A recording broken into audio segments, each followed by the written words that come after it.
Help me to stay competitive against the big multinational corporations by subscribing to this channel, hitting the notification bell, liking the video, and maybe leaving a comment in the comment sections below. Thank you very much and enjoy the video. Good evening, free thinkers. Welcome to the podcast. Okay, on this episode we're going to be discussing the deteriorating situation in Sweden, our favourite feminist country.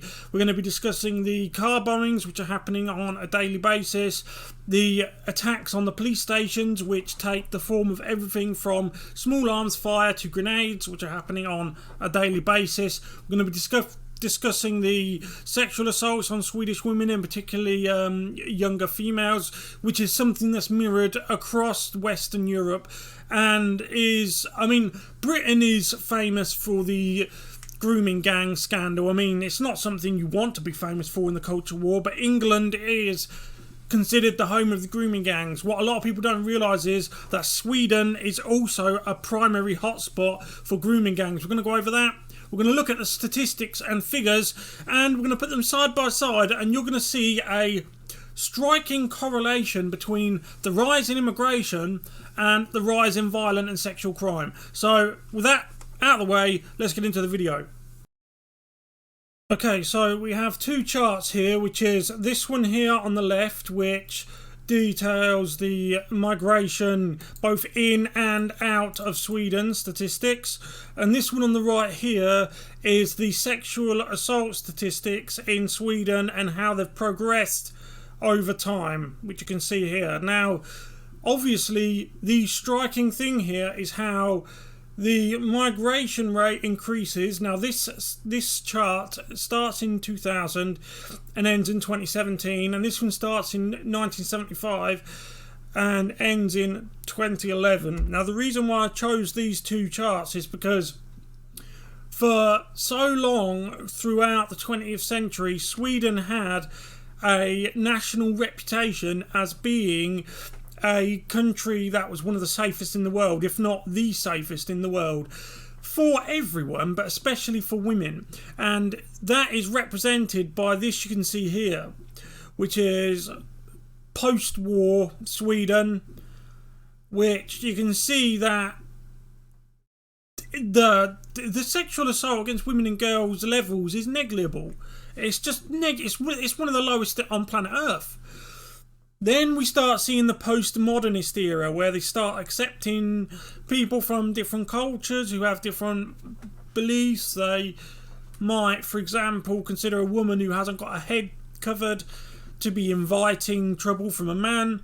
They might consider a woman who leaves the house without a male relative escort might be inviting trouble. And as you can see through the ages, there's a gradual increase. But when we see this post-modernist era reaching its zenith, and bear in mind this chart here only goes up to 2011, Sweden was seeing serious problems then, but from 2015 onwards, when Angela Merkel, the German Chancellor, opened the door to anyone and everyone just to stream on in to Europe, and she was backed up 100% by the Swedish.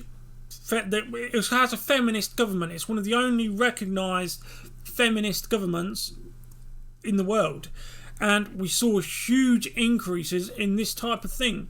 And that is exactly why you see such an alarming rise towards 2011. Now, what you can see here is the date going across horizontally, and what you're seeing vertically is the numbers of people arrested per year.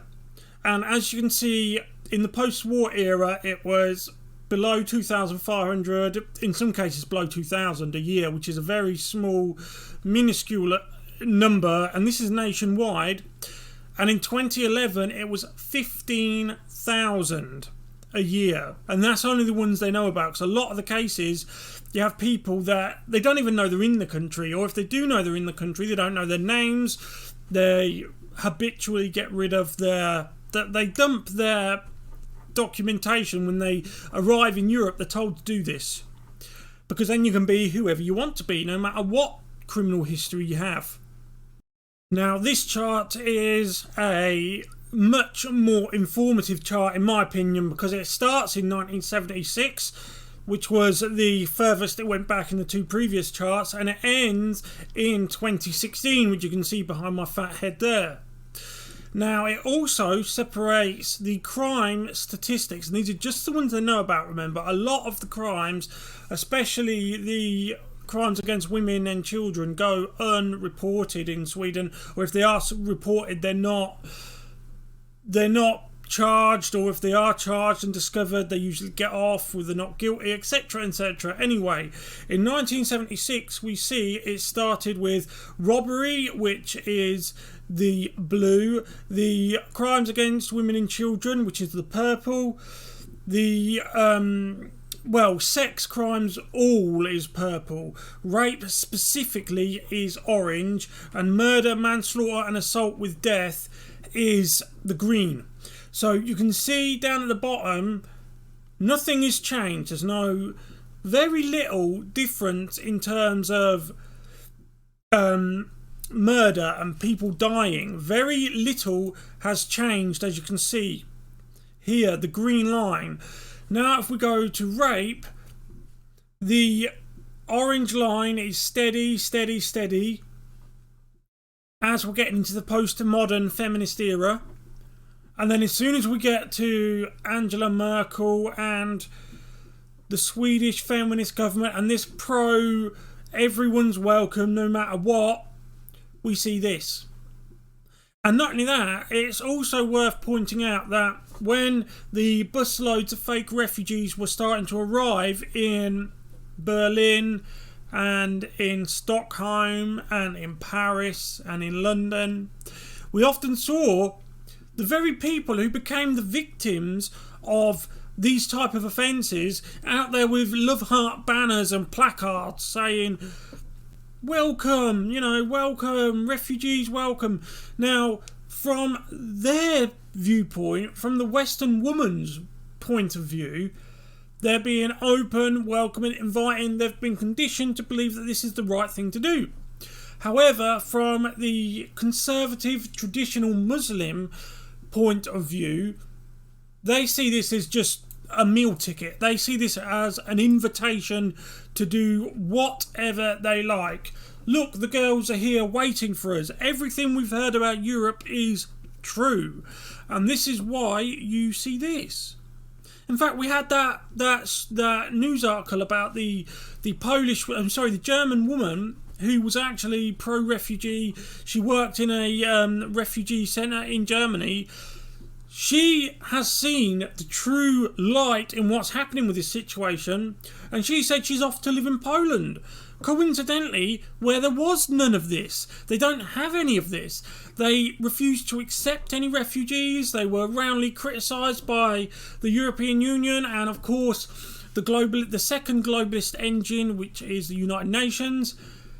That's something I want you to keep in mind. The European Union and the United Nations are the two chief globalist engines. This is why the European Union keeps expanding. This is why it has a little bridgehead in Africa. This is why you see large swathes of areas that aren't traditionally in Europe, or only sparsely in, like Turkey. Turkey is actively pursuing European Union membership, when 99% of Turkey is in Asia. It's not in Europe. It's globalism. Anyway, moving on, because I've digressed a little bit. Robbery. Again, robbery is a huge problem in Sweden right now. It's just off the scale. But as you can see here, it's increased gradually, and of course an increase is bad, but it isn't a massive increase from the original base down in 1976. However, when you go to sex crimes all, which is the purple one, you've seen the most severe increase. And the reason why this is twofold. The answer is yes, they have changed the way that they record sex crimes in Sweden. You'll often hear the left say this as an excuse, but it's only because they are documenting sex crimes differently? Yes, they are, but one, they only started doing that here, where the black arrow is, around here. Not all of this. In fact, it was actually here that they started doing this, only very recently, and they changed that because of this. But the second reason, and more importantly, that you're seeing this rise here, is because there's been a cultural shift among the people that now live in Sweden, the so-called new Swedes, who see things completely differently. You see, this is the full-on rape statistics here, and this is sex crimes all, because a lot of them will actually grope Western women and do all kinds of different things to Western women because they view them as not equal to their own community, or the women folk of their community who cover their head and keep themselves thoroughly covered up. And from there we arrive in 2020, the new decade, the roaring 20s, in which Sweden's car bombing wave continues with explosions in Stockholm and Uppsala. And this isn't including, of course, Malmo, which is the scene of basically what you could call a sectarian ethnic conflict. That's how bad things have gotten in Malmo. But this is obviously spread like an infection to Stockholm and Uppsala. Here you can see the events of car bombings. We had a lot of this on New Year's Eve going into New Year's Day. I did a video of that. You can find it in the library section of my channel. In fact, I will add it to the cards around here. It should be above you right now. And what I want you guys to understand is the cars you can see on your screen here, they belong to people. They're not just inanimate objects, they are people's possessions. People probably worked hard for these cars. People probably have finance on these cars. It's not simply a case of where they've got insurance, because you think about the insurance premiums in Sweden now and what they're going to go through. Imagine if they are a struggling to survive family who've had their car destroyed in a firebomb attack by refugee men who aren't really refugees and aren't really refugee minors. They all claim to be 15 years old, when in actual fact a lot of them are 6 foot tall, well built, strong, military age men with AK-47 tattoos on their neck.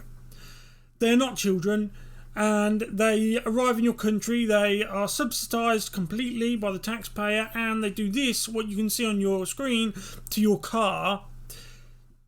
Now you think about when you go to your insurer, they ask you what happened to your car, and you say it was firebombed by migrants. Okay, you live in a heavily migrant area. What do you think that's going to do to your insurance premiums? They're going to go through the roof. They will go through the roof. I dare say they'll explode. Excuse the pun. It's terrible. We see this all over Europe. I know this video is about Sweden, but I also did another video on the New Year's Eve catastrophe across Western Europe. You can just see people filming row upon row of burnt out, destroyed car. And it's important for me to say at this point, because this is the reason why I do a lot of what I do, and I try to influence people as best as I can. Once upon a time, throughout history, going up to well after the post-war era, up until about this post-modernist era that we're in now, you rested assured in the fact that your leaders of your country did what they could to ensure that there was a healthy distance and multiple barricades and obstacles in the way of the people who did this in their own country, thus making their own countries uninhabitable, poor, corrupt and bad places to live, and then your country. However, the postmodernist feminist governments that we find ourselves in, habitually inhabited by globalists in their ivory towers, have removed the obstacles and barriers and brought those people, in this case I'm English, I come from England, they have brought people 3,000 miles from the Middle East and Asia and North Africa. They've brought them here. Actively went out on our dime to bring them here. So that barrier and that distance between sectarian violence, strife, car bombings, terrorism, police coming under attack, the mass enslavement of our women and children, or anyone's women and children for that matter, it was kept at a distance. You often hear about this little known sect of Islam called the Yazidis, who everyone seems, all of the other, the main groups of Islam, the Shiites, the Sunnis, the Wahhabists, they all seem to hate the Yazidis. I don't exactly know why. I wish I knew. I could probably look it up for you. However, what happened to the Yazidis is terrible, but you could normally rest assured that that was 3,000 miles away. It wasn't on your doorstep or on your street. What the globalist politicians have done of today is they have brought that type of stuff that used to happen thousands of miles away, and you would see it on your TV and think, thank God that is not on my street. Well, now it is on your street. It is on their street. Look, that could be downtown Baghdad. If you didn't know that that was Stockholm and Uppsala in Sweden, you could be mistaken for believing that is Baghdad. And we see this happening time and time and time again. Reading through this article, it becomes grossly clear that they refuse to acknowledge who the perpetrators are in this. We all know who they are. This is the thing. The mainstream media think they're still fooling people. They're not. They fool some people, but generally they're not. The article goes on to explain that there was an explosion, one of many, how there was 30 residents who were evacuated, etc., etc. Now, the reason why I am telling you this is because down in the comments, there's not many comments, and I'm surprised that this website still allows comments, because a lot of the leading mainstream media news websites, who are dying, by the way, they're losing ground very much to YouTubers, especially the big YouTubers. Hopefully I become one of those myself in time, and I need your help to subscribe and share the video, because that really helps me out. Anyway, sorry for plugging myself there. But I'm showing you this because in the comments that they have... Oh, and by the way, I didn't finish what I was about to say. The big mainstream media websites like The Guardian and such, they've done away with their comment sections entirely. And the reason why they've done this is because they know that comment sections can sway people just as much, if not more, than the article itself. And largely they would find their comment sections full of people who disagree with the party line. So they just got rid of their comment section. This one hasn't, and this is a microcosm of the type of thing you would see in the Guardian comment sections, such as the bombings are done by gangs comprised mostly of Muslim migrants. That's why the Swedish government denied the problem until it became a national crisis. Right-wing papers have covered the bombings for years now, but they've only made it into mainstream media public attention late last year. And someone saying down there, sad to hear. Thank you for that, David. You're right, it is sad to hear. And finally, I want to show you in stark contrast the final graph, which starts in 1950. So this is the most comprehensive graph I could show you, and it encompasses all reported offences per 100,000 of the population in Sweden, starting in 1950, when it was still classed as the world's safest country. That was post-war Sweden, and it finishes in 2013 in post-modern Sweden. And not only that, it's important to remember that since 2013, the crime statistics have only gotten worse. That being said, if we look here, it starts in 1950, it's less than 200, it's about 160 crimes per 100,000 people, and in 2013 it was up. In fact, in 2010 it peaked at 1,000, so that's increased by a factor of just over 5, about a factor of 5 and a bit. It goes down a little bit, but then continues to climb in 2013, and we know that it has gone up beyond that. It's peaked way above 1,000 in 2019. 2018 and 19 were very bad years for Sweden. Anyway, thank you for watching. I'll see you in the next video. By all means, subscribe to the channel if you haven't yet. Share this video because I need your help. A big thank you to everyone who's been there for me in sharing this video. Thank you to Dennis, Jason, Mark Judge, Mark O'Sullivan. Thank you to my friends in Australia, Jesse, Trishan Ward. You're all good people, and I'll see you in the next video. Thank you and goodbye.